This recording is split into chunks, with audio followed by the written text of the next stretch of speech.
Hello बच्चों, अभी हम लोग स्पीड एंड वेलोसिटी में जो लास्ट चैप्टर था, मैंने आपको कहा था कि स्पीड एंड वेलोसिटी में हम लोग 3 चैप्टर पढ़ेंगे।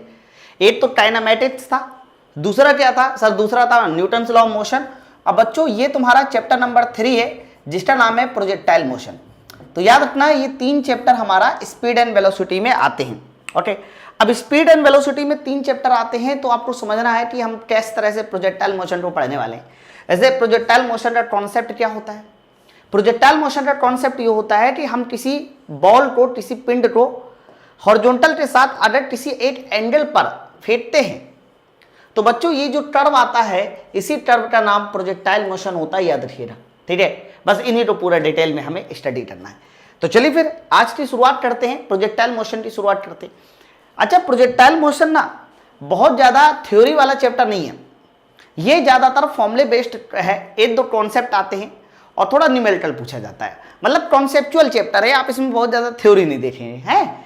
तो जैसे कि मैंने आपको हेडिंग डाल रखी है प्रोजेक्टाइल मोशन। अब बहुत ध्यान से सुनना, प्रोजेक्टाइल मोशन क्या होता है। मैंने आपको पढ़ा रखा हॉरिजॉन्टल मोशन जिसमें क्षैतिज गति होती है, वर्टिकल मोशन ऊपर की ओर गति होती है।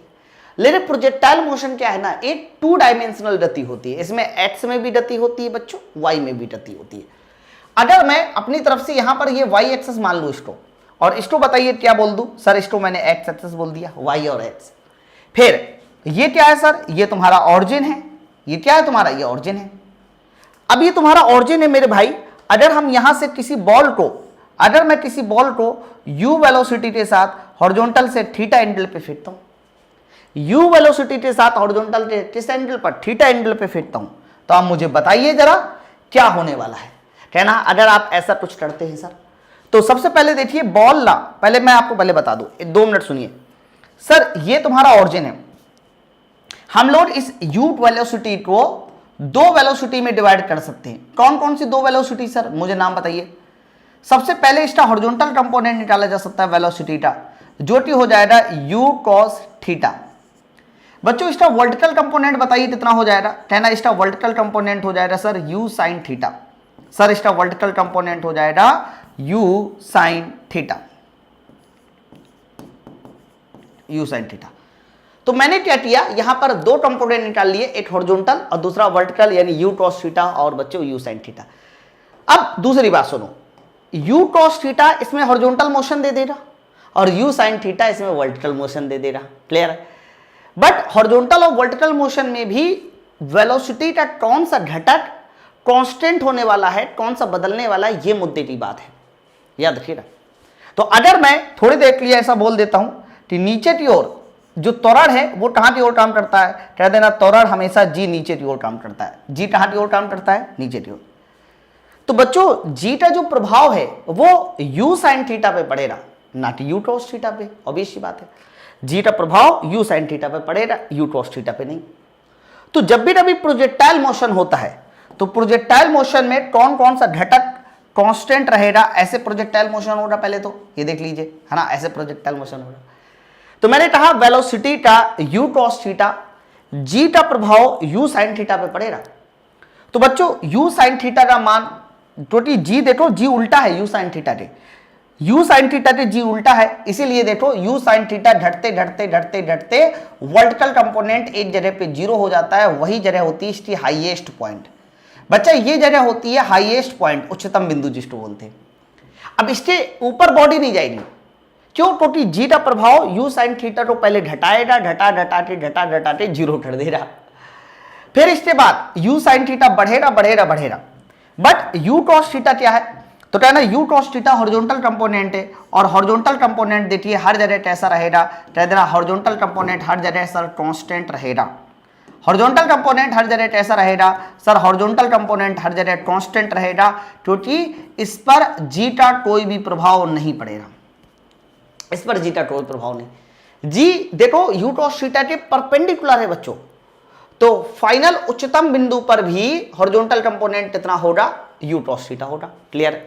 आप यहां पर भी निकालना चाहो तो u cos थीटा ही निकालो, आप यहां पर भी निकालना चाहो तो आप u cos थीटा ही निकालो, आप यहां पर भी कहना चाहो तो बच्चों यहां पर भी u cos थीटा ही कहना पड़ेगा। समझ रहे बात को?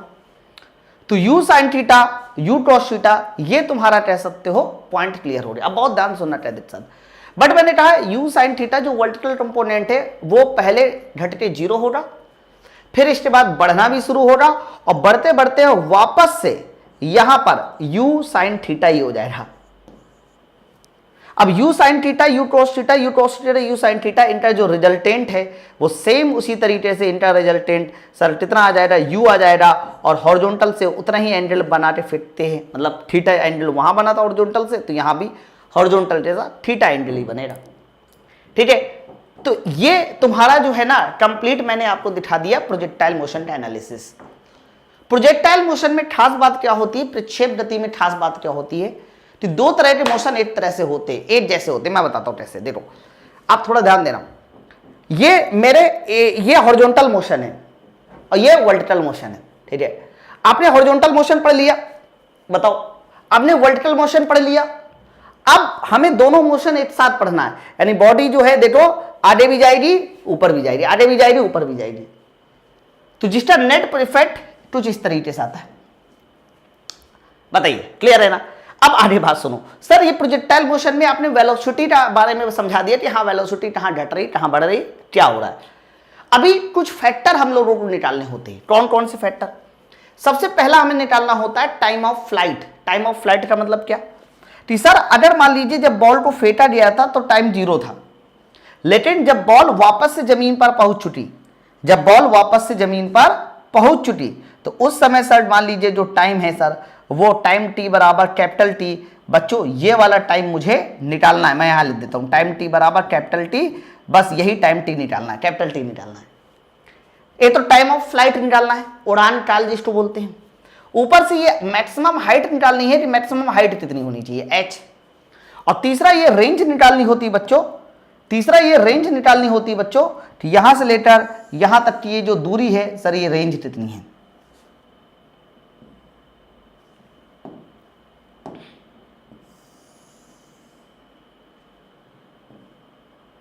ओके, तो ये तो क्या निकालनी होगी सर, ये यहां से यहां तक मुझे रेंज निकालनी होगी, इसे आप 36 परास भी कहते हैं।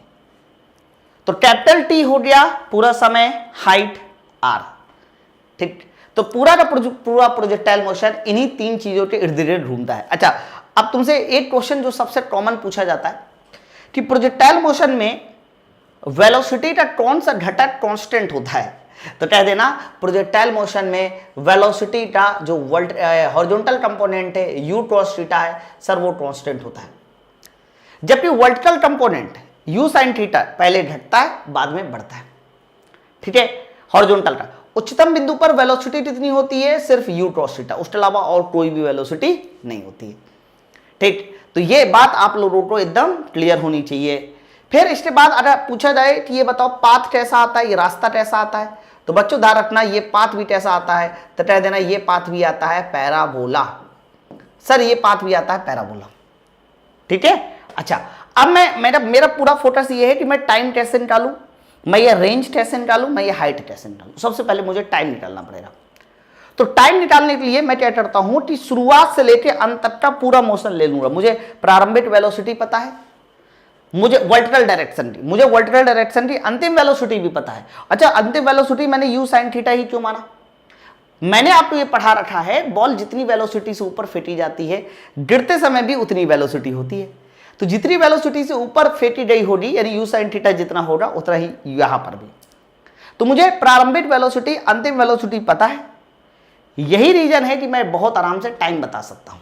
ठीक है, चलिए अब एक एक करके मैं निकालता हूं, बस आप देखते रहिए। तो सबसे पहली आप लोग हेडिंग क्या डालेंगे बच्चों, सबसे पहली हेडिंग आप डालना टाइम ऑफ फ्लाइट। चलो टाइम ऑफ फ्लाइट निकालते हैं। तो टाइम ऑफ फ्लाइट निकालने के लिए मैं एक बार फिर से डायग्राम आपके सामने बना देता हूं, और ये थोड़ा डायग्राम इस बार साफ सुथरा बनेगा। ऐसे मैंने डायग्राम बना दिया प्रोजेक्टाइल मोशन का। सर यहां पर वेलोसिटी क्या है, सर यहां पर वेलोसिटी u है। हॉरिजॉन्टल के साथ बताइए कितनी वेलोसिटी, कितना एंगल है थीटा, ये component u cos theta. Vertical component बताइए कितना है, सर वर्टिकल कंपोनेंट है u sin थीटा। समझ रहे हैं ना बात को, u sin थीटा। इसके अलावा अगर आपसे ये पूछा जाए कि बताइए इस पॉइंट पे वेलोसिटी कितनी होगी, वर्टिकल वेलोसिटी, तो कहना इस पॉइंट पे वर्टिकल डायरेक्शन में वेलोसिटी 0। सर इस पॉइंट पे बताइए, सर इस पॉइंट पे नीचे की ओर उतनी वेलोसिटी होगी जितनी पहले ऊपर की ओर थी u sin थीटा, यहां पर कितनी होगी सर, यहां पर होगी u cos थीटा, और बच्चों नेट वेलोसिटी उसी तरह से यहां पर u होगी, नेट वेलोसिटी उसी तरीके से बताइए कितनी होगी सर, नेट वेलोसिटी u होगी हॉरिजॉन्टल के साथ सेम एंगल थीटा के साथ। क्लियर। अब मैं ये कहने वाला हूं कि मुझे मोशन लेना है, तो मोशन के लिए मैं कुछ पॉइंट मान लेता हूं, जैसे कि ये वाले पॉइंट को ए कह दिया, ये वाले पॉइंट को मैंने बी कह दिया, और बच्चों ये वाले पॉइंट को मैंने सी कह दिया, ए बी और सी। तो अब मुझे बताइए अगर मैंने ए बी सी कह दिया, बहुत ध्यान से एकदम कह देते सुनना, अब मैं क्या करने वाला हूं सर, मैं एक काम करने वाला हूं कि मोशन ए से सी ले लेता हूं, ठीक है। तो ए से सी मोशन लेने पर, ए से सी मोशन लेने पर बताओ, अगर मैंने ए से सी मोशन ले लिया, ये रहा ए और बच्चों वो रहा सी, तो आप मुझे बताइए इसके लिए मैं गति का पहला समीकरण लगा रहा हूं, तो v बराबर होता है u प्लस जी टी, है ना, अंतिम वेलोसिटी। मुझे पूरा ए से सी तक लेना है, तो ए से सी तक लिया है तो अंतिम velocity u sin theta, but अंतिम वेलोसिटी जो u sin थीटा है वो आपको माइनस में लेनी पड़ेगी क्योंकि डायरेक्शन नीचे की ओर है। प्रारंभिक वेलोसिटी u sin थीटा ऊपर की ओर है इसलिए प्लस में, और आपको पता है कि g कहां की ओर काम करता है, कहना g हमेशा नीचे की ओर काम करता है, इसलिए g की जगह पर आपको माइनस का g लेना पड़ेगा। और रही बात टोटल समय की टी, टोटल समय टी, ऐसे कर लिया, समझो बात को। तो आप मुझे बताइए gt इधर आ जाएगा तो ये gt और वो उधर जाके हो जाएगा 2u sin थीटा। तो बच्चों अगर मैं आपसे पूछूं कि बताइए टाइम ऑफ फ्लाइट कितना हो जाएगा, कह देना टाइम ऑफ फ्लाइट हो जाएगा 2u sin theta upon g. Sir time of flight हो जाएगा 2u sin थीटा अपॉन जी, ये देखो ये तुम्हारा टाइम ऑफ फ्लाइट है।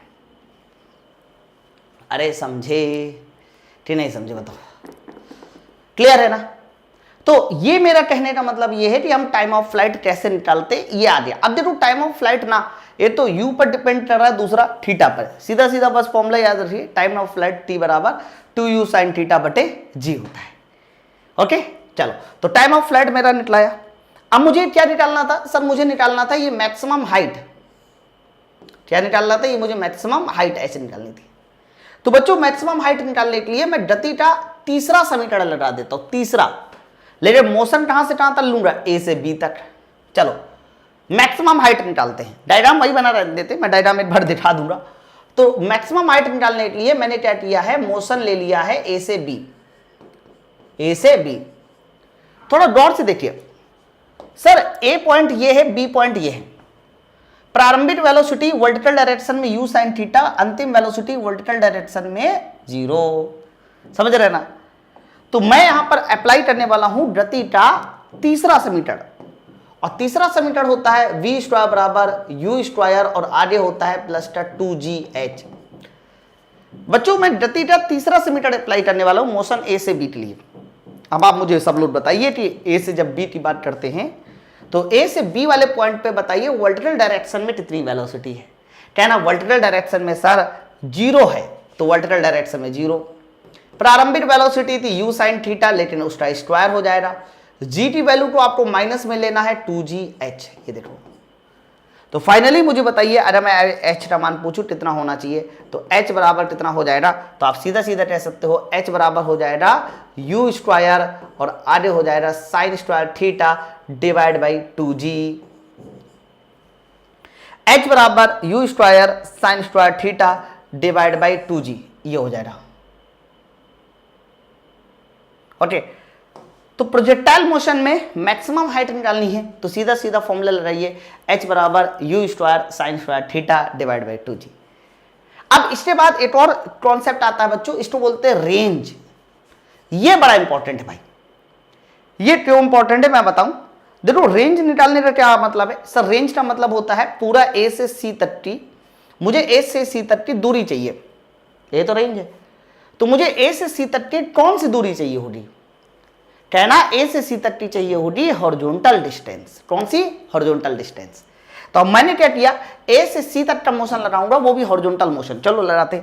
तो ए से सी तक का हॉरिजॉन्टल मोशन लगाने पर इसे थोड़ा सा अच्छे से करना पड़ेगा, बहुत इंपॉर्टेंट पॉइंट है, यहां से मैं शुरुआत करता हूं। ए से सी हॉरिजॉन्टल मोशन लेने पर, ए से सी हॉरिजॉन्टल मोशन लेने पर। ओके, तो बच्चों अगर मुझे ए से सी तक का हॉरिजॉन्टल मोशन लेना, हॉरिजॉन्टल 36 गति, तो याद है 36 में वेलोसिटी कितनी थी, u क्रॉस थीटा, जो कि कांस्टेंट थी। तो हॉरिजॉन्टल मोशन लेने पर तो आपसे मैं पूछूं कि बताइए हॉरिजॉन्टल मोशन में वेलोसिटी कांस्टेंट थी, जिसकी वजह से आप सीधा सीधा कह सकते हो कि दूरी बराबर क्या हो जाएगा सर, दूरी बराबर हो जाएगा सीधा सीधा चाल जुड़े समय। हॉरिजॉन्टल डिस्टेंस निकालने के लिए केवल और केवल दूरी बराबर चाल जुड़े समय लगाना है। तो हॉरिजॉन्टल डिस्टेंस मुझे r चाहिए। चाल की बात करते हैं तो हॉरिजॉन्टल डायरेक्शन में चाल कितनी थी, u क्रॉस थीटा, और समय, अरे भाई पूरा आपको दूरी चाहिए ना, तो पूरी दूरी चाहिए तो पूरा समय लीजिए। तो पूरा समय निकाला था आपने टाइम ऑफ फ्लाइट, और टाइम ऑफ फ्लाइट कितना आया था सर, टाइम ऑफ फ्लाइट आया था आपका 2u sin theta divide by g, 2u sin theta divide by g, यही तो था। तो बच्चों ये बताओ अगर मैं यहां से रेंज निकालना चाहूं तो मैं रेंज बहुत आराम से निकाल सकता हूं।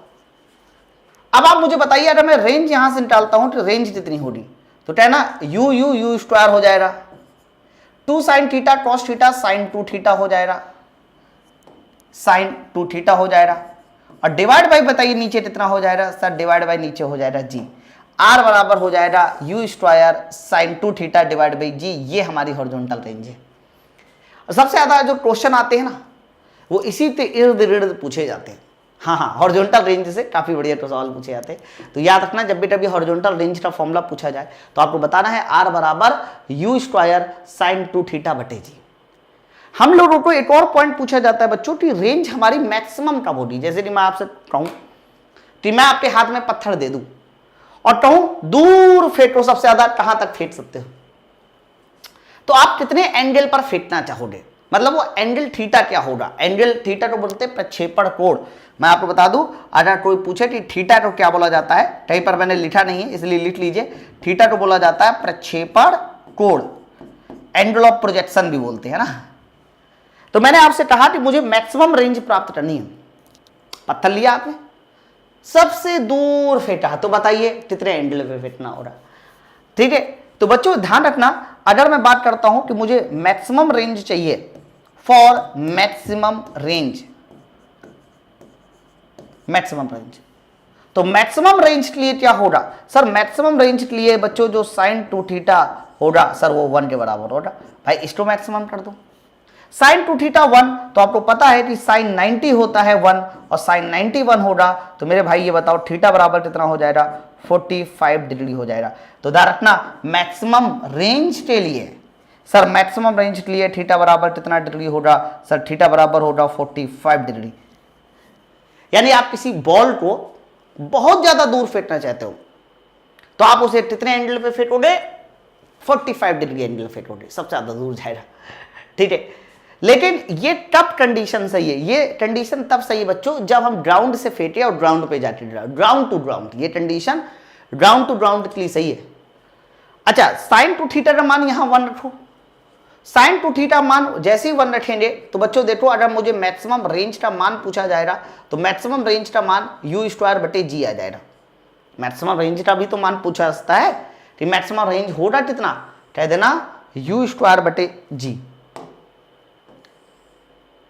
ये मैक्सिमम रेंज का। तो बच्चों आपको जब भी कभी सबसे ज्यादा बॉल को दूर फेंकना हो तो थीटा बराबर कितने पर फेंकिए, 45 डिग्री पर फेंकिए। ये वो एंगल होगा जिस पर कह सकते हो बॉल सबसे ज्यादा दूर जाएगी, लेकिन ये एंगल ग्राउंड टू ग्राउंड होगा, ठीक है। तो ग्राउंड टू ग्राउंड के लिए है। कल तो तुमसे कह दिया जाए सवाल में कि सर नहीं मुझे ग्राउंड टू ग्राउंड नहीं फेंकना, मुझे जो है बहुत ध्यान से सुनना सर, मुझे जो है किसी ऊंचाई वाले स्थान पे खड़ा हो जाना है और इस ऊंचाई वाले स्थान पे खड़ा हो जाने के बाद मुझे मैक्सिमम रेंज बतानी है कि मेरे हाथ में पत्थर है तो मैं कितने एंगल पे फेंकूं, कितने एंगल पे मैं इस पत्थर को फेंकूं कि ये पत्थर सबसे ज्यादा दूर जाके। ऐसा सवाल भी आ सकता है कि सर तुम ग्राउंड पे नहीं खड़े, इस बार तुम खड़े हो कहां पर सर, इस बार तुम खड़े हो किसी चोटी में, पहाड़ की चोटी में, है ना। तो तुमसे पूछा जाएगा कि बताइए मुझे किस एंगल पे फेंकना चाहिए, मुझे इस पत्थर को किस एंगल पे फेंकना चाहिए ताकि ये जो रेंज मुझे मिल रही है, ये जो रेंज मिल रही है सर आर, सर ये रेंज इस बार मैक्सिमम हो सके, बताओ। तो इस बार आपके ऑप्शन जो पता कैसे रहेंगे सर, इस बार आपके ऑप्शन रहेंगे 45 से कम, 45 से ज्यादा या फिर 45। ठीक है, आप सवाल कैसे लड़ेगा, सोचने वाली बात है, आप सवाल कैसे लड़ेगा। तो बच्चों जब भी कभी किसी हाइट पे खड़े होते हो और तुमसे पूछा जाता है कि आप बताओ मैक्सिमम रेंज कैसे प्राप्त होगी, तो इस कंडीशन में क्या होता है कि हम इस डायग्राम को, इस आधे परवलय को पूरा परवलय बना देते हैं, इस आधे पैराबोला को ऐसे पूरा पैराबोला बना देते हैं। ऐसे बना दिया, इमेजिन कर लिया, ऐसे पूरा बना दिया। तो आप मुझे बताओ अगर मैक्सिमम रेंज पानी होती है बच्चों, तो ये एंगल मेरा 45 डिग्री के पास होना चाहिए मैक्सिमम रेंज के लिए, समझ रहे हैं बात को। तो आप मुझे बताइए अगर ये 45 है तो ये कितना होगा, ये कितना होगा, ये कितना होगा। तो आपको समझ में आ रहा होगा बच्चों, जैसे ये वाले पॉइंट पे पहुंचेंगे तो हॉरिजॉन्टल लाइन खींच जाएगी, यानी कंफर्म ये एंगल धीरे धीरे धीरे धीरे कम हो रहा है हॉरिजॉन्टल के साथ। आप देखो ना, तो प्रोजेक्शन एंगल थीटा जो यहाँ होता है ना, वो थीटा भी धीरे धीरे कम होते यहाँ जीरो होता है। ये वाले पॉइंट पे थीटा कितना हो जाएगा, जीरो। लेकिन मुझे तो ये वाले पॉइंट पे थीटा पूछा गया है। तो बच्चों अगर मैक्सिमम रेंज आपको चाहिए तो यहां पर शुरुआत में एंगल 45 डिग्री का होना चाहिए था, और 45 डिग्री का होना चाहिए था। ऊपर वाले एंगल पे पूछा जाएगा कि ये कितना एंगल होगा, तो सर ये थीटा 45 से कम होगा। तो जब किसी ऊंचाई पे आप खड़े होते हो और तुमसे कह देते हैं कि भाई दूर फेंटो, दूर फेंटो, तो एंगल ऑफ प्रोजेक्शन 45 नहीं होता है, उस समय 45 से कम होता है। बताइए, बात सबको क्लियर है ना। तो ये वाला पॉइंट बड़ा खास है, इसको याद करिए। अच्छा, अभी हॉरिजॉन्टल रेंज को मैक्सिमम करने की कहानी खत्म नहीं हुई, मैं और कुछ बातें बताता हूं, ध्यान से एकदम कायदे के साथ सुनना। अभी अभी आपने ये बात सीखी कि सर देखो मैक्सिमम रेंज कब मिलती है, तो कहना जब थीटा बराबर 45 डिग्री होता है। तो बताइए मैक्सिमम रेंज मिलती है, और उस मैक्सिमम रेंज का मान कितना होता है, कहना u² डिवाइड बाई g। ये सर अभी अभी आपने बताया, ठीक। थीटा बराबर 45 डिग्री पे फेंकने पे मैक्सिमम रेंज मिलती है, और उस मैक्सिमम रेंज का मान बताइए कितना होता है, सर u² बटे g होता है। ये बताया। अब इसी पर एक धमाकेदार कॉन्सेप्ट आपसे पूछा जाता है, और वो धमाकेदार कॉन्सेप्ट क्या है उसको भी सीखिए। अगर मैं यहां पर एक y एक्सिस और एक x एक्सिस बना दूं, सर ये मैंने y एक्सिस बना दिया बच्चों, और ये मैंने बना दिया x एक्सिस। ये देखो y एक्सिस और x एक्सिस बना दिया ऐसे। y एक्सिस में मैंने क्या किया, सर y एक्सिस में मैंने रेंज r ले ली, और x एक्सिस में मैंने क्या लिया, एंगल ऑफ प्रोजेक्शन थीटा ले लिया। ठीक है, तो y एक्सिस में रेंज r ले ली और एंगल ऑफ प्रोजेक्शन थीटा ले लिया। क्लियर है ना। अब बहुत ध्यान से कायदे के साथ सुनना जो मैं बता रहा हूं बच्चों। एक बात बताइए, यहां पर मैंने एंगल ऑफ प्रोजेक्शन को 0 डिग्री माना, फिर सबसे लास्ट वाला हमने 90 डिग्री माना, बीच में कहीं पर मैंने कितना डिग्री माना, सर 45 डिग्री माना। एकदम ध्यान सुनना कायदे के साथ। तो पता है इसका अर्थ क्या हुआ, सर इसका अर्थ ये हुआ कि 45 पर रेंज मैक्सिमम होती है, बात सबको होता है। अच्छा, 0 पर रेंज क्या होगी, 0 पर रेंज निकालना है या 90 पर निकालना है, तो मुझे एक बार आपको आर का फॉर्मूला लिख के दिखाना पड़ेगा बच्चों। आर का फॉर्मूला क्या होता है, तो कहना रेंज आर बराबर होता है सर u² और आगे क्या होता है sin 2 theta divide by g. u² sin 2 theta divide by g, यही तो रेंज का फॉर्मूला है। तो आप मुझे बताइए अगर मैं थीटा का मान 0 डिग्री रखूं तो आर बराबर 0 आएगा, थीटा का मान 90 डिग्री रखूं तो 90 दूनी 180, हाँ तब भी रेंज 0 आएगी। तो थीटा का मान 0 और 90 रखने पर रेंज 0 आ रही है। इसका मतलब ये हुआ सर थीटा का मान चाहे तुम 0 डिग्री रखो चाहे 90 डिग्री रखो, रेंज का मान कितना आएगा, सर रेंज का मान आएगा 0 आएगा। बट अगर थीटा 45 हो रहा तो रेंज कैसी आएगी, मैक्सिमम। तो मतलब पता क्या हुआ कि 0 पर रेंज 0, 90 पर रेंज 0, 45 पे मैक्सिमम। इसीलिए इसका ग्राफ सर ऐसे कुछ बनेगा, ऐसे। और देख लीजिए रेंज का मान किस पर मैक्सिमम आया, तो बच्चों कह सकते हो कि रेंज का मान 45 डिग्री पर हमारा कैसा आएगा, सर 45 डिग्री पर रेंज हमारी मैक्सिमम आ जाएगी। ये देखो क्लियर है। तो ये पता चला 45 डिग्री पर रेंज हमारी कैसी होती है, मैक्सिमम होती है। बताइए यहां तक बात सबको क्लियर है, कोई डाउट तो नहीं ना। तो ये तो भाई सब बच्चों को पता है 45 पर रेंज मैक्सिमम होती है। अब यहीं से देखो खेला शुरू हो जाता है। आपको हो सकता है कि एंगल का मान 45 डिग्री ना देता, कोई और एंगल दे देता, कह देता कि सर आप मुझे बताइए रेंज का मान 43 डिग्री पर ज्यादा होगा कि रेंज का मान 40 डिग्री पर ज्यादा होगा। ऐसे क्वेश्चन पूछा जा सकता है। सर रेंज का मान 55 डिग्री पर ज्यादा होगा कि रेंज का मान 60 डिग्री पर ज्यादा होगा। सर रेंज का मान 38 डिग्री पर ज़्यादा होगा तो रेंज का मान 55 डिग्री पर ज़्यादा होगा। हमने अलग अलग प्रोजेक्शन एंगल पर इनको फेंटा। तो तुमसे पूछा जा रहा है कि बताइए इनमें से किस पर रेंज हमारी ज़्यादा होगी, किस पर रेंज कम होगी, बताओ। समझ रहे हैं ना बात को, कैसे सवाल को सॉल्व किया जाएगा, सोचने वाली बात है। तो बच्चों एक बात मुझे बताइए, ऐसे अगर उल्टे सीधे सवाल आपके सामने आते हैं, बस इसका एक ही सोल्यूशन है कि आप मुझे बताओ सर 45 डिग्री पर रेंज मैक्सिमम है। मैंने कहा यस 45 पे मैक्सिमम है। तो जो एंगल 45 के जितना नजदीक होगा रेंज उस पर ज्यादा होगी। अब आप मुझे बताओ 43 और 40 में से कौन 45 के ज्यादा नजदीक है। कहना 43 डिग्री और 40 डिग्री में से 43 डिग्री ज्यादा नजदीक है और 45, इसलिए 43 पर रेंज ज्यादा होगी, सीधी सी बात है। 55 और 60 बताइए इनमें से कौन सा एंगल 45 के ज्यादा नजदीक है। अब ये सब चीजें ना देखो, आप सब लोग, मैं ऐसा मान के चलता हूं कि आप सब लोगों का हाई स्कूल है, फिर इंटर है, नहीं इंटर है तो ITI भी है, बीटेक है, क्योंकि ज्यादातर बच्चे यही इस बैच में पढ़ रहे हैं। तो अगर मैं इन छोटी छोटी चीजों को आपसे पूछूं कि भाई 55 और 60 में बताओ कौन 45 के ज्यादा नजदीक है, मैं उसको बताऊं, बेवकूफ़ी हो रही नहीं हो रही, बताओ, टाइम का वेस्ट हो जाना। तो कुछ चीज़ें आपको खुद भी समझनी पड़ेगी और ये बहुत आसान चीज़ें होती है कि 55 और 60 डिग्री में से कौन 45 से ज़्यादा नज़दीक है। 55 डिग्री ज़्यादा नज़दीक है, इसलिए 55 डिग्री पर रेंज ज़्यादा होगी। 38 और 55 डिग्री में बताओ तो कहना 38 डिग्री देखो 45 से 7 कम है, 38 डिग्री 45 से 7 कम है, और 55 डिग्री जो है वो 45 से 10 ज़्यादा है, 7 कम वाला ज़्यादा नज़दीक होगा। सर 38 डिग्री पर रेंज ज़्यादा होगी। अरे बात समझ में आई कि नहीं आई, बताओ।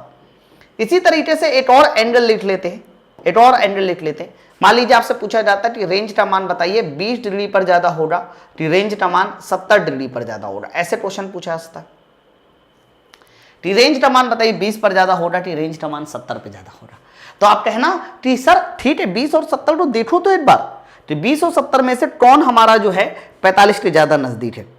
तो थोड़ा आप अगर 20 डिग्री एंगल को देखते हो तो सर 20 डिग्री एंगल 45 से, ध्यान सुनना, 20 डिग्री एंगल जो है सर वो 45 से कितना कम है, तो कहा जाएगा कि सर ये 45 से कम है 25, और 70 देखो 45 से 25 ज्यादा है, मतलब 45 से 25 कम 20 है और 45 से 25 ज्यादा 70 है। ये तो सर बराबर दूरी पर हो गए। तो मैंने कहा कोई दिक्कत नहीं सर, अगर बराबर दूरी पर है तो रेंज क्या कर दो, बराबर भी कर दो। अरे बच्चों मैं आपको बता दूं, अगर मैं हॉरिजॉन्टल लाइन यहां पर खींचता हूं, इसका मतलब मैंने रेंज को बराबर कर दिया। हॉरिजॉन्टल लाइन खींचने का मतलब मैंने रेंज को क्या कर दिया, कांस्टेंट कर दिया, बराबर कर दिया। तो बच्चों देखो रेंज को बराबर करने पर मुझे यहां पर 2 एंगल ऑफ प्रोजेक्शन मिल जाते हैं, 2 एंगल ऑफ प्रोजेक्शन मिल जाते हैं, एक ये देखो। तो याद रखना रेंज बराबर होने के लिए 2 एंगल ऑफ प्रोजेक्शन आपको मिलते हैं। एक एंगल ऑफ प्रोजेक्शन जो है अगर तुम्हारा 20 डिग्री का आता है तो दूसरा कंफर्म 70 डिग्री का आएगा। दैट मींस दोनों हमारे कैसे होंगे, कोटि पूरक एंगल होंगे। कॉपी में नोट डाउन करना कि 2 कोटि पूरक एंगल जो होते हैं वो 45 से बराबर दूरी पर होते हैं, जिसकी वजह से उन पे रेंज बराबर आती है। ठीक है, तो कॉपी में नोट डाउन करना, कोटि पूरक एंगल पर रेंज हमेशा बराबर होती है। जैसे कि 20 और 70, सर 20 और 70 पे रेंज बराबर होगी क्योंकि दोनों कोटि पूरक एंगल हैं। इसी तरीके से मैं एक और कोटि पूरक एंगल का एग्जांपल ले लेता हूं। सर इसी तरह से मैं एक और कोटि पूरक एंगल का एग्जांपल ले लेता हूं। जैसे मान लीजिए मैंने एग्जांपल ले लिया आपको 30 डिग्री और 60 डिग्री। तो 30 और 60 डिग्री पर देखो मैंने एग्जांपल लिया, तो ये भी दोनों हमारे कह सकते हो कोटि पूरक एंगल है, रेंज बराबर होगी। ठीक है, तो बच्चों कोटि पूरक एंगल पर रेंज बराबर होती है, नो डाउट, लेकिन time of flight, maximum height, ये दोनों बराबर होते हैं? नहीं सर, ऐसा बिल्कुल भी नहीं है। ठीक है, तो ध्यान रखना कोटि पूरक एंगल पे अगर मुझसे पूछा जाता कि टाइम ऑफ फ्लाइट का अनुपात क्या है, मैक्सिमम रेंज का अनुपात क्या है, वो मैं बता दूंगा। कैसे सर, कैसे सर, मुझे थोड़ा बताइए कैसे। मान लीजिए मैंने कहा कि मेरे पास 2 कोटि पूरक एंगल है, बहुत ध्यान सुना। मान लीजिए मैंने कहा कि मेरे पास 2 कोटि पूरक एंगल है, इनमें से एक थीटा है तो दूसरा क्या है, 90 माइनस थीटा। मैंने ऐसा बोला कि मेरे पास 2 कोटि पूरक एंगल है, एक थीटा है, दूसरा 90 माइनस थीटा। आपने कहा दोनों पर रेंज बराबर होगी। यस, मैंने कहा रेंज बिल्कुल बराबर होगी, एकदम सही बात कह रहा हूं। रेंज बराबर होगी, दैट मींस R1 बराबर R2। सबसे पहले तो ये याद कर लो। फिर दूसरा आपने क्या कहा, सर टाइम ऑफ फ्लाइट का अनुपात चाहिए। तो टाइम ऑफ फ्लाइट का फॉर्मूला याद है ना क्या था, 2u साइन थीटा बटे जी। तो बच्चों साइन थीटा का अनुपात बन जाएगा। तो यहां पर अगर मैं टाइम ऑफ फ्लाइट का अनुपात पूछूं कि टाइम ऑफ फ्लाइट का अनुपात क्या है, तो पहली जगह आ जाएगा साइन थीटा और बच्चों दूसरी जगह आ जाएगा साइन 90 माइनस थीटा, और साइन 90 माइनस थीटा होता है कॉस थीटा। इसी तरीके से मैं आपसे पूछूं कि बताइए मैक्सिमम हाइट का अनुपात क्या है ना, तो मैक्सिमम हाइट का फॉर्मूला था बच्चों you square sine square theta बटे 2g। तो अनुपात साइन स्क्वायर थीटा के पदों में जाएगा, अरे जाएगा ना, तो साइन स्क्वायर थीटा के पदों में जाएगा। तो एक जगह पे तो सर साइन स्क्वायर थीटा आ जाएगा और दूसरी जगह पे आ जाएगा साइन स्क्वायर 90 माइनस थीटा, जो कि हो जाएगा कॉस स्क्वायर थीटा। ठीक है, तो कहने का अर्थ ये हुआ मेरे भाई, कहने का अर्थ ये हुआ कि जब भी कभी इस तरीके से सवाल आपसे पूछा जाए कि बताइए अगर कोटि पूरा एंगल वाली कंडीशन ना थोड़ा सा इंपॉर्टेंट पॉइंट रखती है, तो इस तरीके से अगर इनके बारे में रेंज का अनुपात या फिर टाइम ऑफ फ्लाइट का अनुपात पूछा जाए, या फिर आप हो सकता है कि मैक्सिमम हाइट का अनुपात पूछा जाए, तो फिर आप खटाक से बता सकते हो। ओके, समझ में आ रहे हैं यहां तक? अच्छा, अब मैं आपको दूसरी कहानी सुनाता हूं। इससे एक बार एसएससी में क्वेश्चन आया था, रेलवे में नहीं, लेकिन एसएससी में आ सकता है, तो रेलवे में जरूर आएगा क्योंकि फिजिक्स का क्वेश्चन बन जाता है कई बार, ये ध्यान देना। जैसे कि मैं दो टोटी पूरक एंगल पे फेंकूं और हाइट h1 h2 हो, लेकिन उनकी रेंज तो बराबर है, तो बच्चों याद रखना, एक और फॉर्मूला याद करना पड़ता है कि जब भी कभी दो टोटी पूरक एंगल पे फेंकते हैं तो हाइट अलग अलग होती है, तो हाइट का अंडर रूट कर दीजिए, अंडर रूट h1 h2 कर दीजिए, उसका 4 टाइम्स कर दीजिए, यही उन दोनों की कॉमन रेंज होगी। सर यही उन दोनों की क्या होगी? कॉमन रेंज होगी। ये इसको मैं समझा देता हूं, ऐसा नहीं है, मैं इसको समझा देता हूं। ये क्या मैंने दिया जल्दी से, जैसे कि मान लीजिए मैंने आपके सामने यहां पर एक प्रोजेक्टाइल मोशन दिखाने वाला हूं। सर मैं एक प्रोजेक्टाइल मोशन दिखाने वाला हूं, मैंने एक बार बॉडी को फेंका 30 डिग्री के एंगल पर और एक बार बॉडी को फेंका 60 डिग्री के एंगल पर, तो 30 डिग्री के ऐसे जाएगा, और जब तुमने 60 डिग्री पर फेंका, ये 30 डिग्री है, छोटा वाला कौन सा डिग्री है? सर छोटा वाला है 30 डिग्री और बड़ा वाला कितना है? 60 डिग्री। आपने दो टोटी पूरक एंगल पे फेंके, एक 30 डिग्री पर फेंका, दूसरा 60 डिग्री पर फेंका। 30 डिग्री की रेंज आपको पता चल रही थी भाई ऐसे दिया है, तो 60 डिग्री की जो रेंज आएगी वो थोड़ा ऐसे ऊपर जाते हुए ऐसे जाके ऐसे आएगा। बताओ ऐसे आएगा ना, रेंज बराबर है ना। लेकिन देखो इनकी मैक्सिमम हाइट अलग अलग है, इनकी मैक्सिमम हाइट अलग अलग है। एक की मैक्सिमम हाइट h1 है तो दूसरे की मैक्सिमम हाइट क्या है बच्चों? h2 है। ये देखिए दूसरे की मैक्सिमम हाइट क्या है? h2 है। तो याद रखना रेंज कॉमन है, तो इनकी कॉमन रेंज पूछी जाए तो इस कॉमन रेंज को निकालने का formula r under root h1 h2 होता है। ये फॉर्मूला याद रखिएगा। अगर धोखे से आपको h1 का मान दे दिया जाए, h2 का मान दे दिया जाए, तो r का मान डायरेक्ट पूछेगा ना, तो वो सवाल आप तुरंत नहीं लगा सकते, तुरंत प्रूफ नहीं कर सकते। ठीक है, चलिए ये मेरी मैक्सिमम रेंज की कहानी खत्म।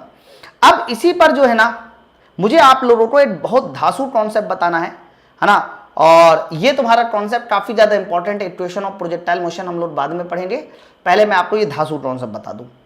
ये देखिए बहुत ज्यादा इंपॉर्टेंट कॉन्सेप्ट, सुनना बड़े ध्यान से।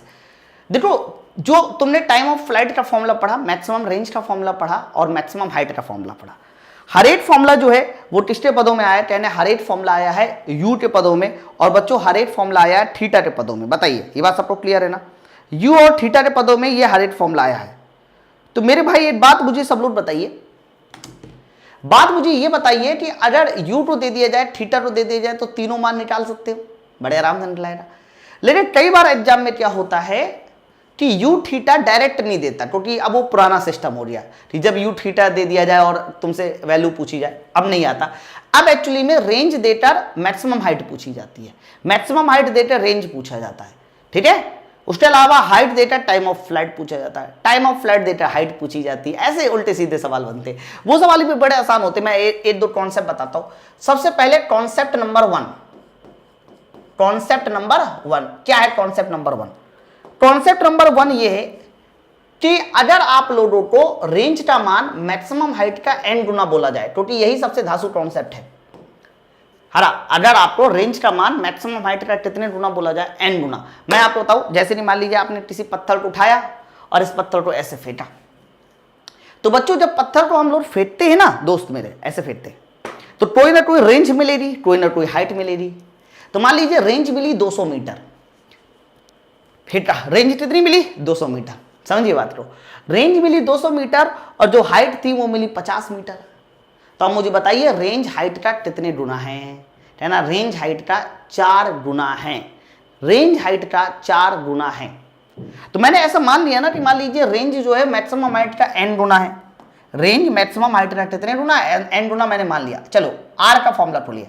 तो बच्चों r का फॉर्मूला होता है u स्क्वायर साइन 2 थीटा बटे जी, और मैक्सिमम हाइट का फॉर्मूला क्या होता है सर, मैक्सिमम हाइट का फॉर्मूला होता है u square sine square theta divide by g divide by 2g, ये होता है।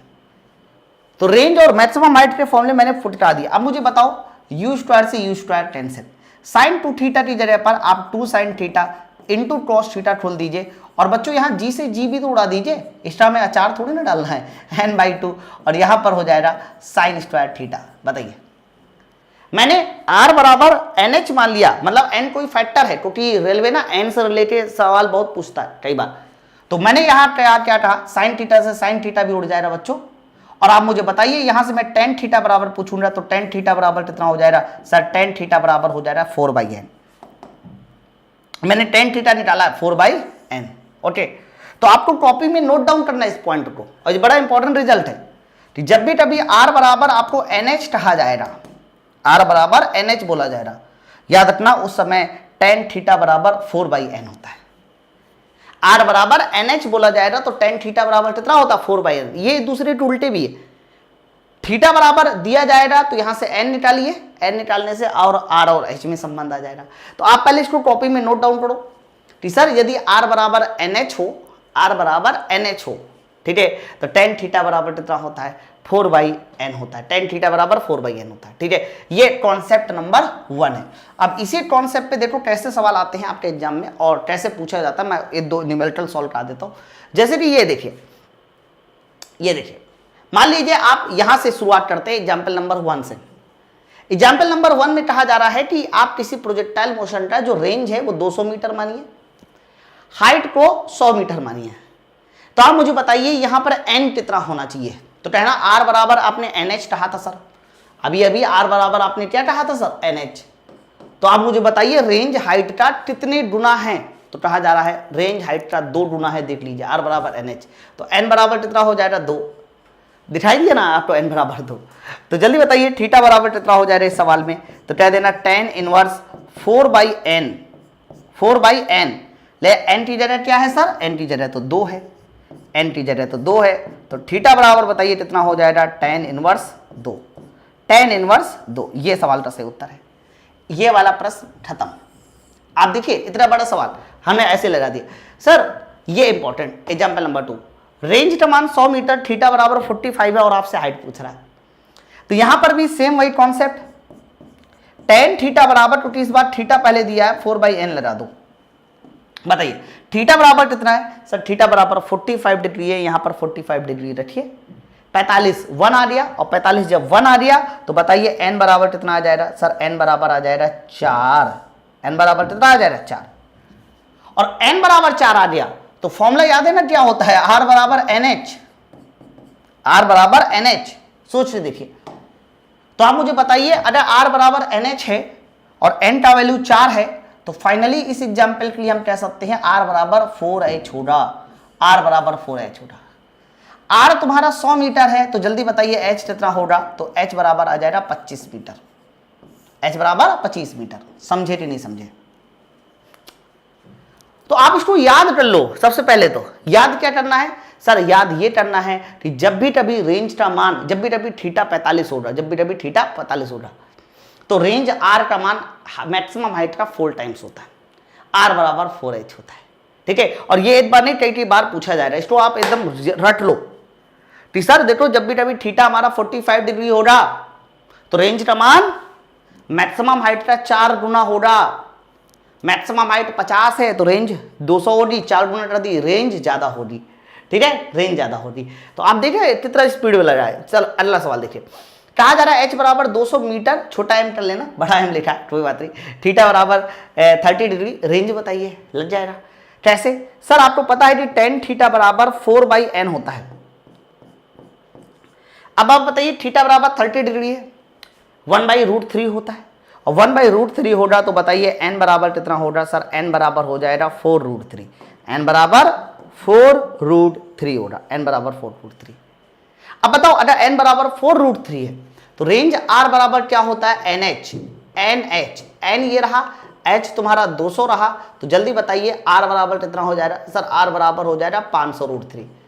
समझिए बात को, इससे आसान मेथड नहीं होता इस तरह के सवालों को सॉल्व करने का। चलिए ये वाला सवाल निपट गया, r निकला है। चलो ये वाला सवाल देखिए, इस बार थीटा बराबर 60 डिग्री है, इस बार थीटा बराबर 60 डिग्री, कोई बात नहीं सर।